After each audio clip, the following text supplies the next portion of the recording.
Right, so today what I want to look at is I want to look at the PS Gray pad. So those of you who have the pads, remember to go to the QR code because there's tons of information on the QR code helping you to understand how to work with the pads a little bit better. So I want to look at a product that I sort of tested when it was just coming out. It's a great product, which is really easy to use, and lots of people use them. So I'm talking about the Pilot parallel pens. So I want to look at how the pads work in conjunction with the parallel pens. So I'm actually going to look at the four parallel pens, the 1.5, the 2.4, the 3.8, and the 6. Now, the grid on the pad is, the lines on the pad are horizontal lines. They are 6 mil apart. So there's a lot that's possible with the writing, with the use of the parallel pens and the pad. The paper is also 120 GSM, which means that it won't bleed through. And you can actually write on the back and the front. So let me grab the phone and swap it around. So this is the 6. Now, one of the things I suggested with the use of the lines is to actually use the lines. So what I'm doing is that 6 mil, which is great because it's the height of the line.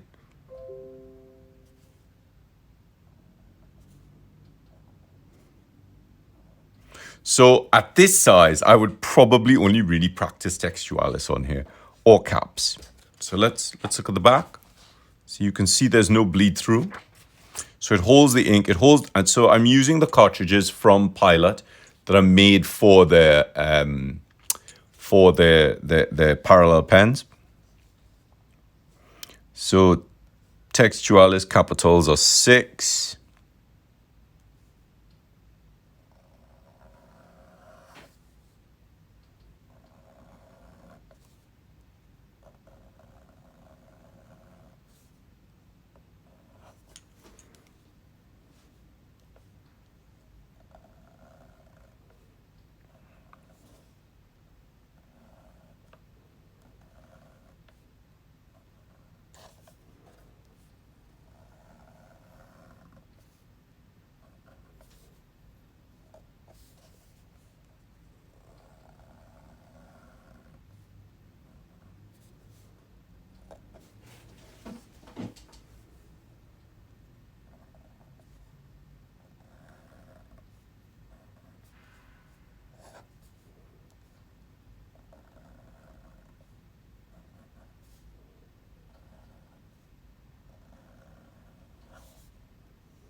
So I'm really using the tool quite sort of accurately. I'm not pressing.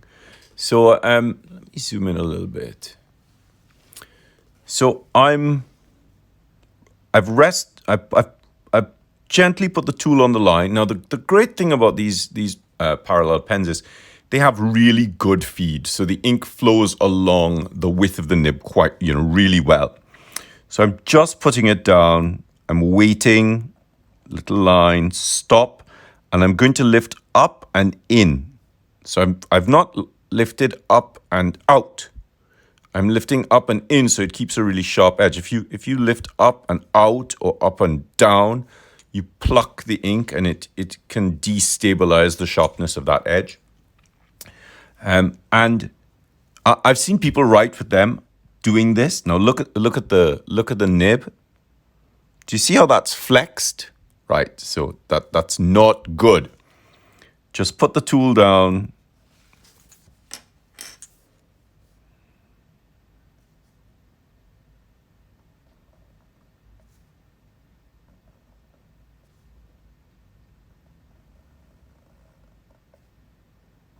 So I'm not pressing. So pressing on the tool does not help it. What it does do is it what it does guarantee is it'll guarantee that you're damaging the tip. Now, this is using the tool at its simplest. So at its simplest, so obviously those of you who know anything about broad edge calligraphy, you know that we sit on the edge and we glide on the edge. So what we're not doing, so what I'm doing is that's A and that's B. So that's A and that's B. I want A to go through B, so I get a thin line. What I don't want is I don't want A to overlap B. So that's A and that's B. And so that they're not running, A is not running into the point of B. So you're not ending up with a thin line, you're ending up with a sort of skewered shape. So you don't want that. And that tends to happen when you're pressing really hard because there's too much friction. So at its simplest, we're just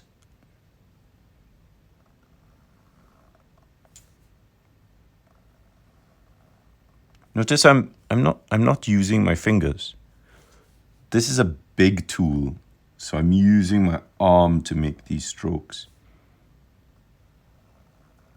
And I'm stopping and I'm lifting up and in. So I get a nice sharp top and a nice sharp bottom.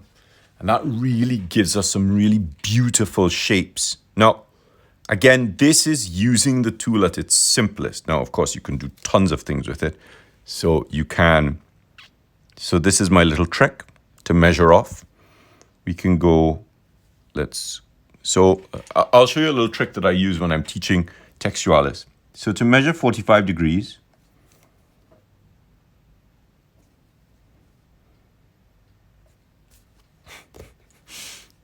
that's 45. So you can pick it up from there.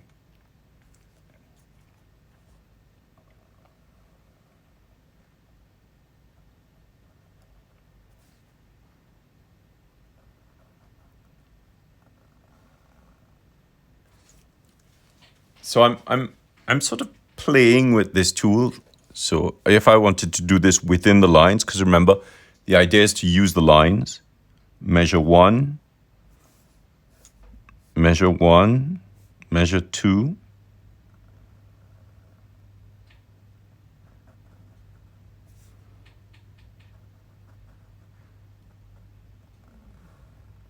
So I'm really sort of using the tool. I'm letting the tool help me make the shapes.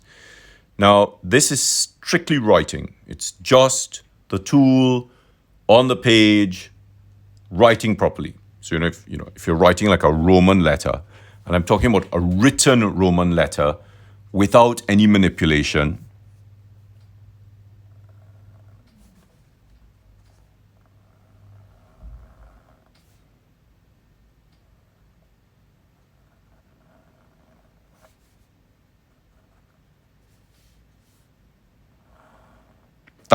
that's what you get. Very simple, no twisting, no turning, none of this madness. So that's using the tool simply. Now, to move up a stage with the tool is when you start thinking about tool manipulation. So with tool manipulation, we can get serifs.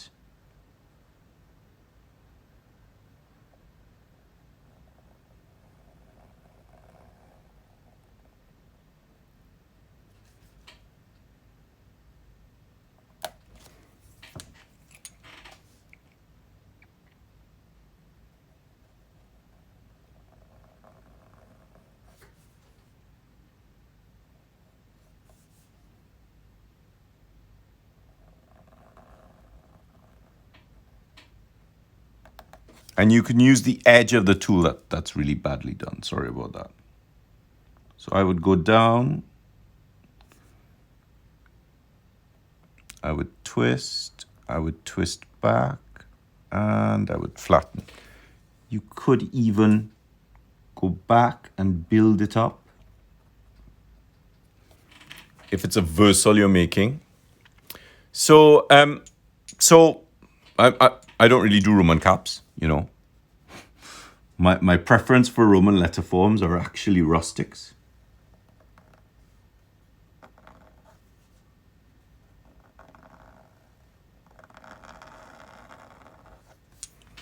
Because I much prefer them.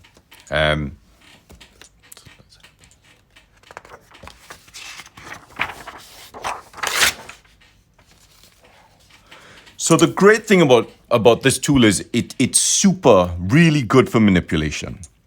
So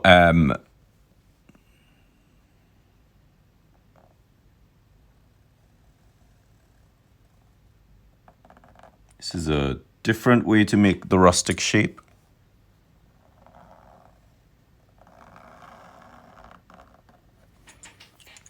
So I'm really using the tool here. Very simple twisting and turning. Now, if you're pressing too hard, you won't be able to go from a vertical back.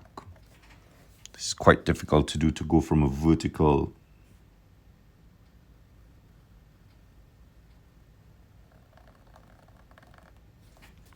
to a near horizontal base. So if I was going to do that, what I would do is I would take the page off the pad. So I get a little bit more movement with the paper.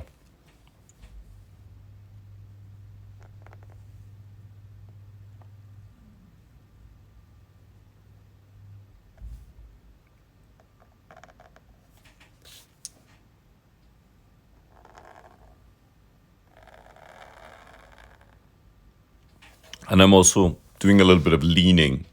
So there's a lot that's possible. You just have to sort of understand how the interaction works. Now, other things that are possible. Writing with the corner of the tool. So the ink works really well in the corner.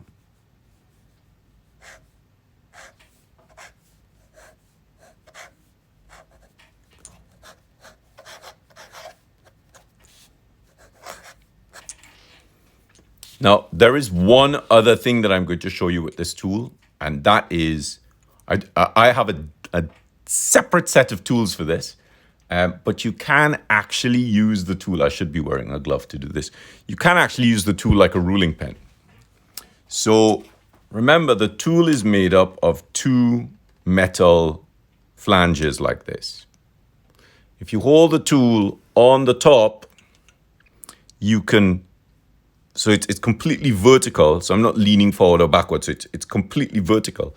What you can do is you can push it in such a way that the front moves across the surface and the back catches up with it. So it skips. So it acts like a ruling pen.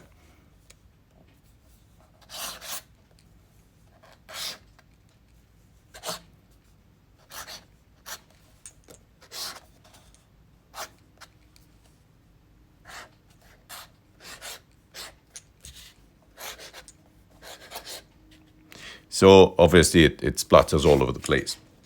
I have a separate set of parallel pens that I use like this with the broad edge.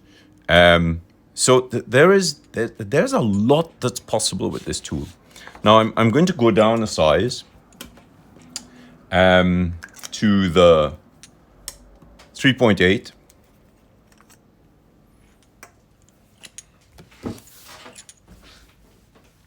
So always check. See, there's ink everywhere now. Always check to see what the sizes are. So that gives me two of my lines. So for me to use this tool here, I would use some. I'd maybe use some. I'd maybe do unshells using my double height.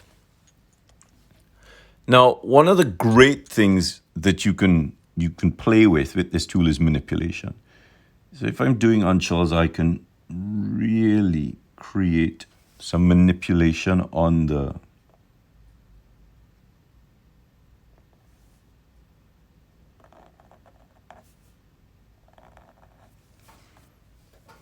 on the twists for the serifs.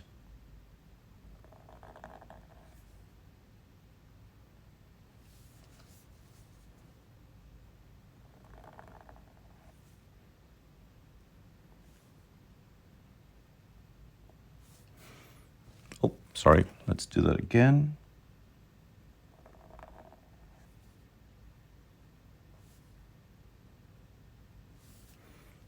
And let's do the T.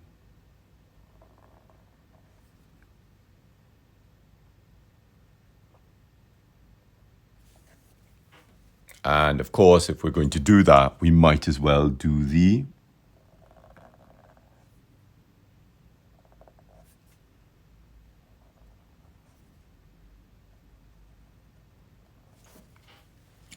half unshell ampersand. Yay! So notice I'm really taking my time with the writing, and I am not pressing. I'm not pressing on the tool. I don't want to damage the tool. I'm being really gentle, really careful, and it allows me to produce really beautiful shapes. So for instance, you could do this.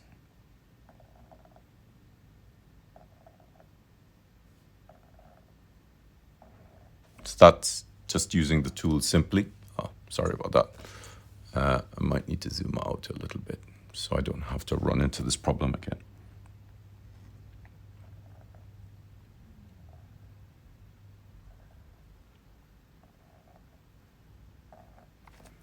Or if I start playing with the tool,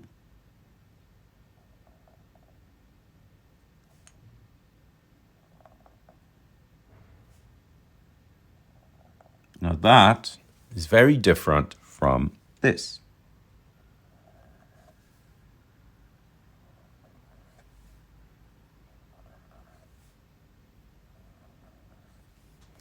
And that is very different from adding something else that this tool can do, which is something that's generally, it's quite difficult to do this shape, which we call a fishtail.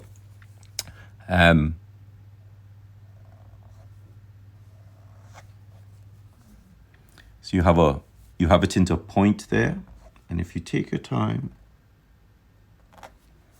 you can turn and twist and lift at the same time. And that creates this sort of fishtailing shape.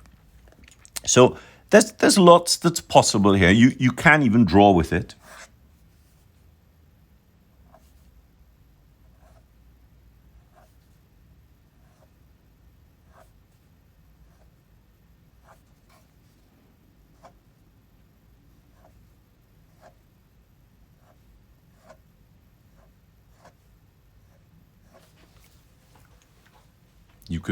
You could make flowers with it if you really want, if you were really so inclined, by just twisting the page. So tons of possibilities. Obviously, my aim here is about the writing. So we have some unshells. One of the great things that I've been playing with the tools is looking at things like that require a lot of technical movement. So in the Middle Ages, we have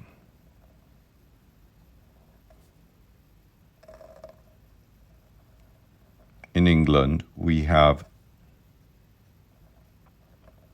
a script called Bastard Secretary. So this needs to be a little bit flatter, sorry.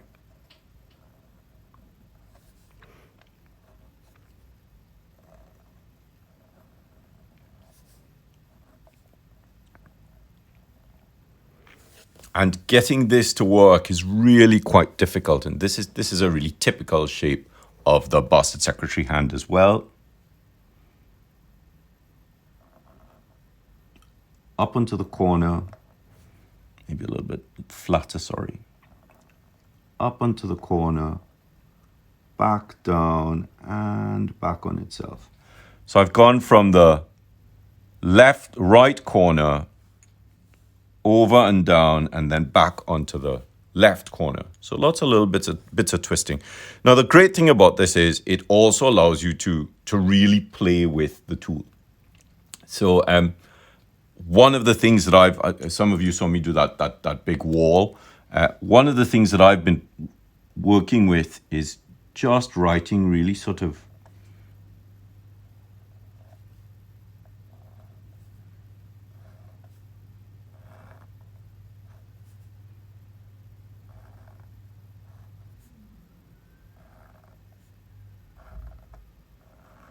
really blockily, and then going back in and putting in the serifs.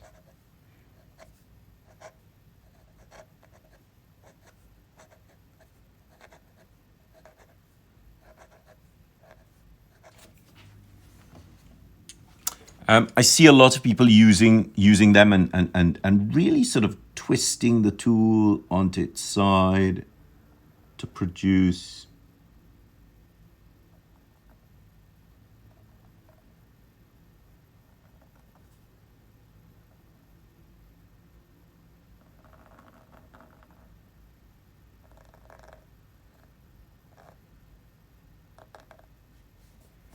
so there's a lot that's possible. You just really have to take your time with it. Hi Tim.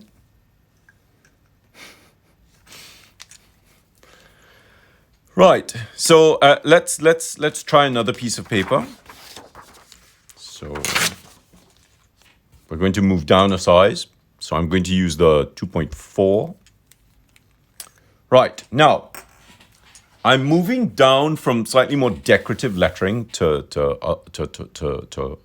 decorative calligraphy to writing.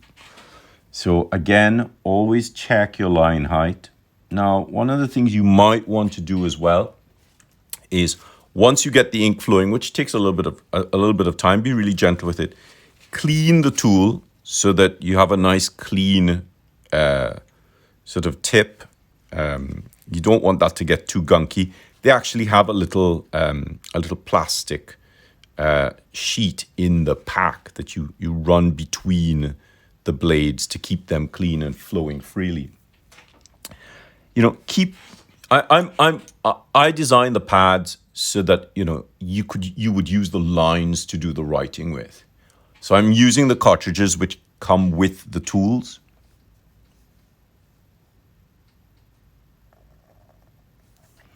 So for me, I already, I've tested this. This was one of the early tools that I tested before the pads were made to make sure that they worked on the paper. This already tells me, I know that the 2.4 is big for this line height, but it's not too big if you're doing something like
if you're doing something like the French Ronde.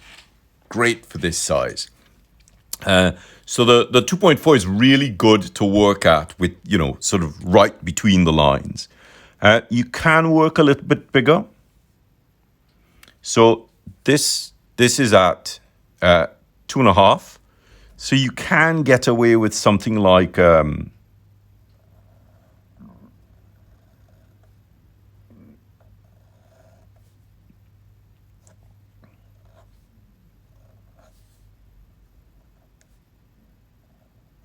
should be a little bit longer.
with some fracture. So the fracture works really well with the 2.4 when you're using two nib widths, two line heights. Now, a little bit of a trick here. Now you can use the tool to do some decoration for the fracture as well. So if you write, let's say, a fracture M,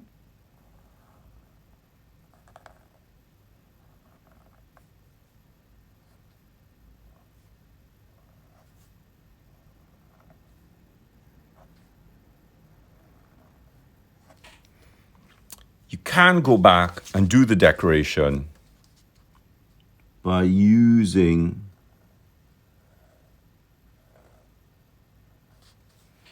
so what I'm doing is I'm moving from one side to the other. So I'm on the right corner, down onto the flat, up onto the left corner, and back and down. So you can do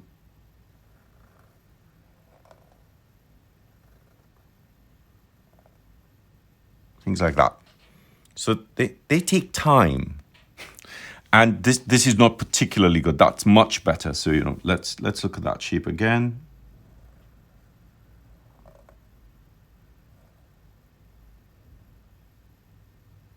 So that's a lot of movement, a lot of sort of tool manipulation. So be really, really careful with it. Also,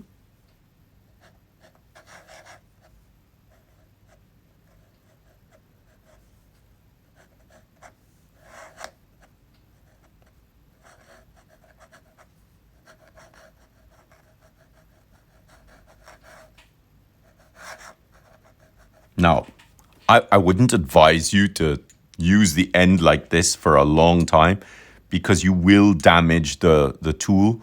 So just be a little bit careful with how you're planning to use it. And if you are planning to do this kind of manipulation, don't press too hard, or in fact, don't press at all. Now I'm going to go down one more size to the 1.5, which I really like. So one of the things you have to be careful with amongst these four tools is the ink flow is different with all of them. Don't assume that the same ink flow happens on the 6, the 3.8, the 2.4, and the 1.5. The ink flow is very different, and consequently, you just need to be a little bit conscious of that. So what I'd suggest you do is just have a piece of paper there. Do you see immediately how that ink's coming out? Just to blot it just a little bit. Now, sometimes it could also be how you prepare the tool to do the writing, because, calligraphers have a tendency to be very impatient. So it's slightly more problematic. Just give the tool some time. Now, I know that this fits the 6 really beautifully. So 5 nib widths work really well here.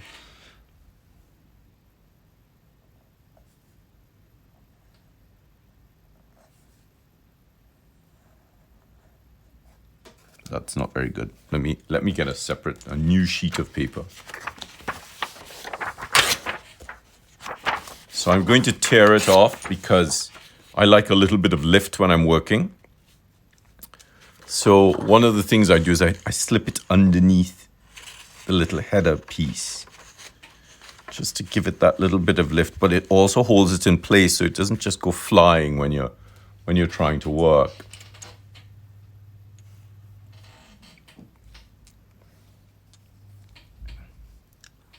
No, so we don't have the 3mm and the 4.5 yet, but I hear they're coming, so I'm very excited about those. So I'm going to use a little bit of lift to give me a little bit of bounce here.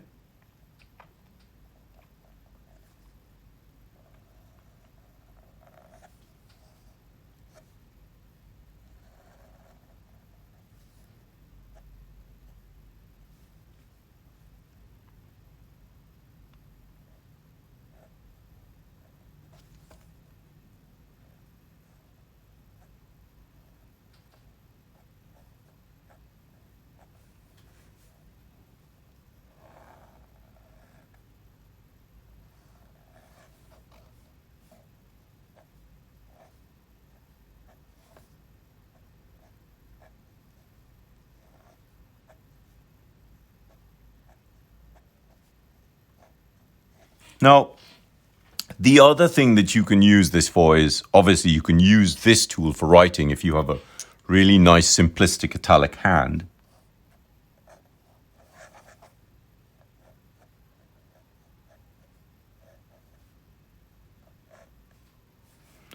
My italic is slightly different. I have an upright italic.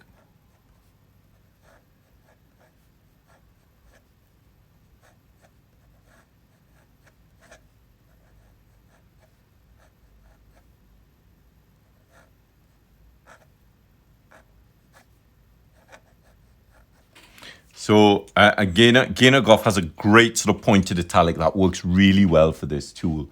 Be really careful again, because the tool is small, you really do want to be able to teach yourself to glide on the edge rather than pushing over itself. So, you need that contrast. At the smaller sizes, the smaller you write, especially with a broad edge nib, the more important that contrast is to get. Now, one of the things you can use this for is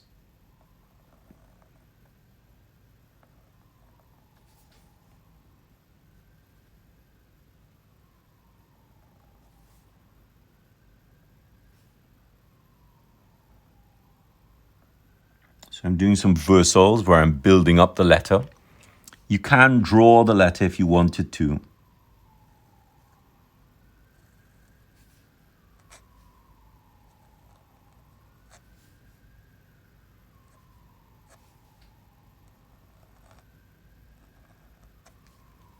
And go back in and fill it. If you don't want to trust yourself with just writing it straight off the bat. The great thing about the flow out of the nib is, it sort of works like a paintbrush as well. And in that respect, it's very much, it's very sort of quill-like. It does feel like you're sort of, it's the same kind of thing, but I mean, obviously a quill is completely different.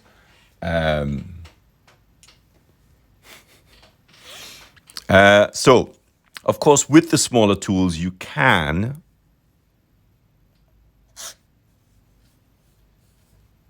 so I just use the edge, the full edge, and now I'm using the corner.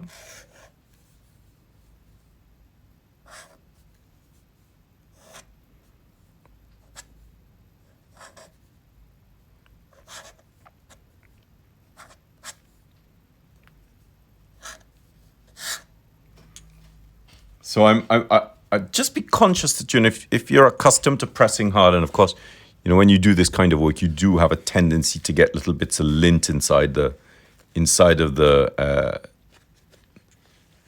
blades because you've just sort of because you've been spreading them. So this is the black card that you get. Just slip it in between there, and it'll help to clean out any paper fibers that have gotten in there. Don't forget to clean that as well. I always keep that in the case, so it sits there. I put it back into the case, otherwise, you will always end up losing it.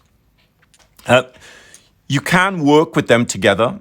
They have a great range of colors as well, which is really lovely. You can work with them with different inks because there is a converter that they come with. So that's the converter, and you can unscrew the back and use the converter instead. So you could fill this with some other ink. But I really just wanted to look at how these tools work on the PScribe Rhodia, the gray Rhodia pad, so that you can. I know lots of you have these tools, so I think it'll be great to see some of you using them, and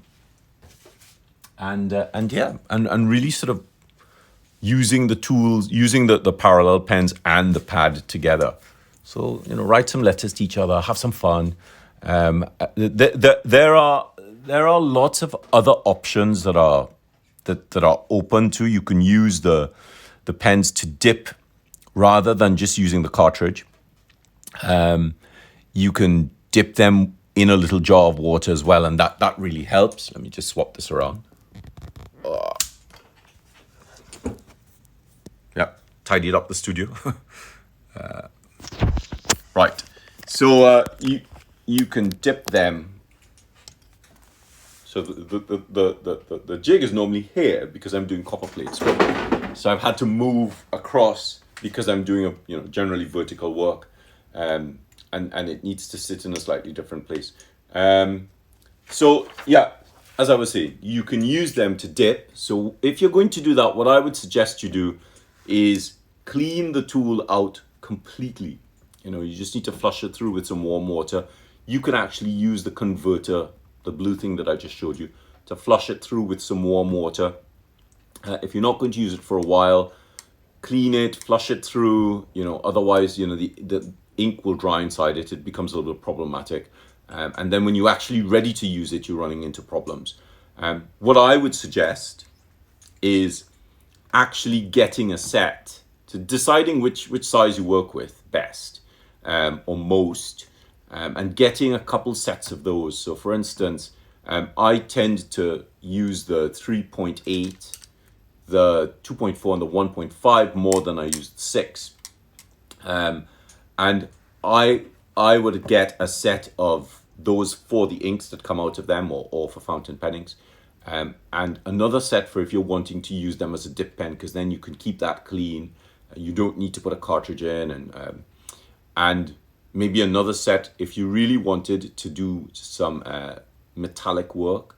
So if you want to use sort of metallic inks as a dip pen, and yet another set if you wanted to use it for white. Now, there are other ways to use it, which can be a little bit messy, but I'd be a little bit careful with this. You can unscrew the back, and you can actually fill all of that with ink. So you can fill it with a mixture of ink and water, so do a 50-50, so it's a little bit thinner, and then that sort of flows and you have a ton more ink. The only problem is if you decide to open that, it'll be an absolute mess, so be really prepared for that. Right, I'm just going to look through the comments quickly.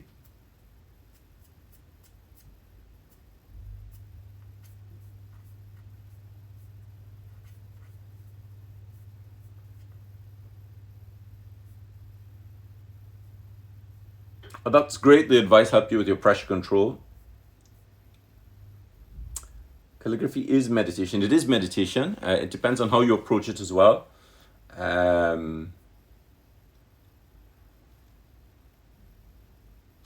I've not tried Arabic calligraphy with this pen. I mean, the thing about Arabic is, it's written with a qalam, and the qalam is it's a left oblique cut. So I think it might be a little bit difficult doing this with a straight cut tool, doing Arabic with a straight cut tool. But can you use a paper corner too? I wouldn't suggest you use a paper corner to clean the tool, because that plastic strip is there for a reason. It's plastic. It's not going to release fibers. If you're putting a piece of paper through the blades, any ink inside there is going to cause the paper to destabilize and release fibers from the thing. Oh, I've just foolishly gone and deleted that, so I'm going to have to do it here. I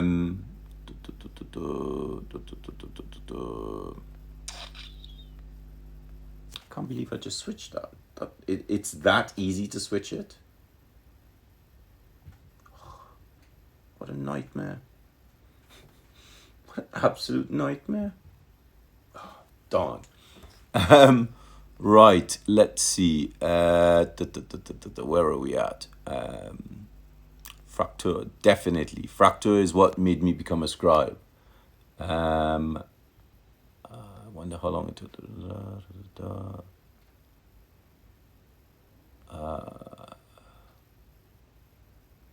Flourishing Fraktur looks so much easier with a pointed, it's a pointed nib, not a pointed pen. But, the flourishes were actually done with a pointed flexible tool, so that's why it's better.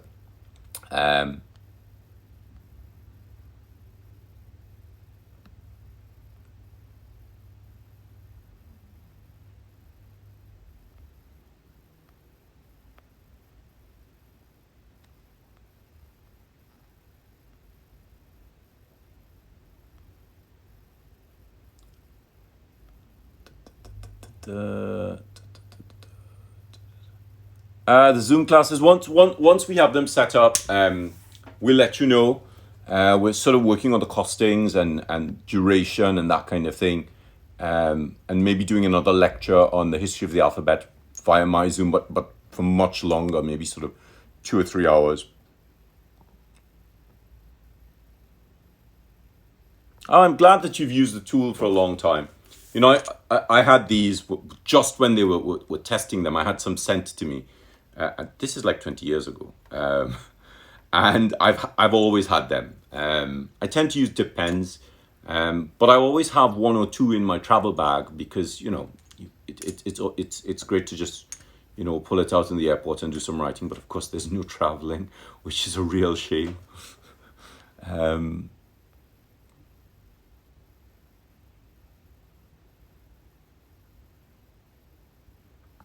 When do you sharpen the pens? I've never had to sharpen mine. I would be very, very careful with sharpening them because it would dramatically change the way that they work on the surface. I guess because as well, you know, I don't press hard. And that really does help. You know, if you look at the tip, it has little ridges in it, and that helps with the flow of ink.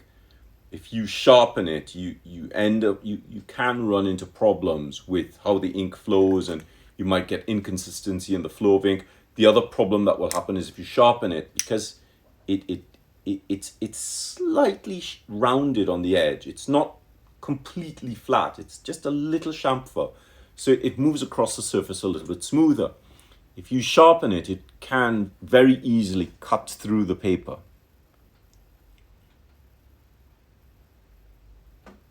Which hand should you use? I generally teach quadrata because quadrata is really great. The quadrata that I've developed, which is a geometric quadrata, it's really great to teach with because it shows you the quadrants, the lozenges, and the downstrokes. Once you understand that, then you can start looking at the historical quadrata where the quadrants and the lozenges overlap, or some of the later quadrata, which is like an adjusted quadrata using some very fine hairlines, or some of the quadrata that you find in the Gothic Revival period. So, you know, quadrata is a really great script to start with.